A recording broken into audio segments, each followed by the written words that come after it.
Well, John, right now we're awaiting another confirmation hearing in the Senate. General John Kelly facing lawmakers this afternoon as they consider his nomination to be Homeland Security Secretary.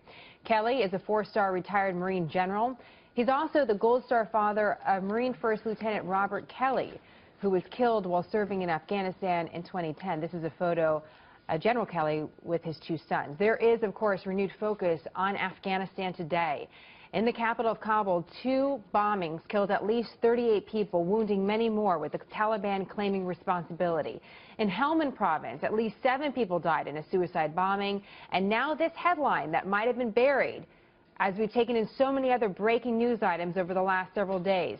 300 American Marines getting ready to head back to Helmand to help fight the surging Taliban there. I'm joined by Ben Collins, a veteran of the Army Special Forces, Green Beret, who served 3 tours of duty in Afghanistan. Ben, when you saw that headline, what did you think? Well, I tell you, it broke my heart. I mean, the Marines left Helmand in 2014, and that's when we turned over Camp Leatherneck and Camp Bastion over to the Afghans.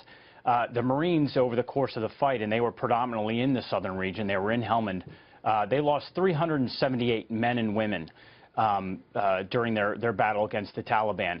And about a year ago, I think the Taliban controlled about 20% of the Helmand province, and today they control about 85% of the Helmand province.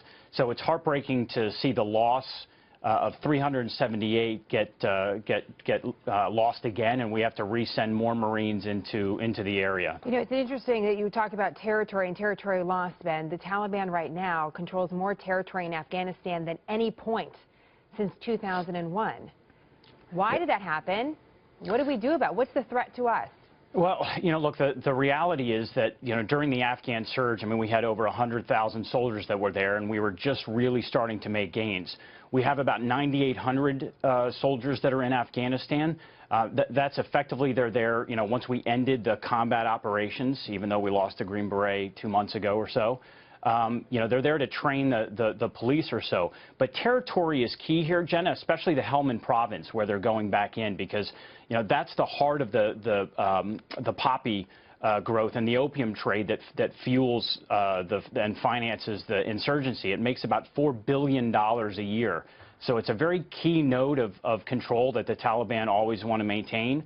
And again, now they've got 85% of that province back, so they've got access to those funds to continue the insurgency. I see what you're saying. It's not without a lot of thinking to send back the 300 Marines to this particular area because of the money that is funding terrorism in Afghanistan and potentially outside as well. We're going to hear from the president tonight. He's going to be making a speech about his closing argument, his closing statement about his time as president. You mentioned that combat operations are officially over in Afghanistan. That's something that he's talked about a lot. Let's move forward. What does the next president, President-elect Trump, encounter with having to inherit what's happening in Afghanistan? What decisions will he have to make?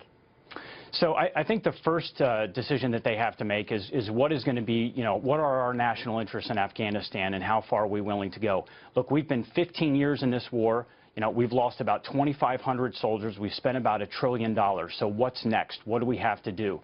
And the fact is, I think we've always had a very unrealistic political strategy in Afghanistan that was nested with a very inconsistent military strategy. So once we figure out what are the realistic expectations for Afghanistan, because look, they have no baseline economy, there is no infrastructure, there's no transportation, so there's no real commerce. We are their economic stability. So what can we realistically accomplish from a political aspect, and then what can we accomplish from a military perspective? And I think the people that he surrounds himself with are just the right people to have that answer for him. A lot of folks with a lot of experience overseas. Absolutely. Ben, great to have your expertise as well. Thank you, Jenna. Appreciate it very much.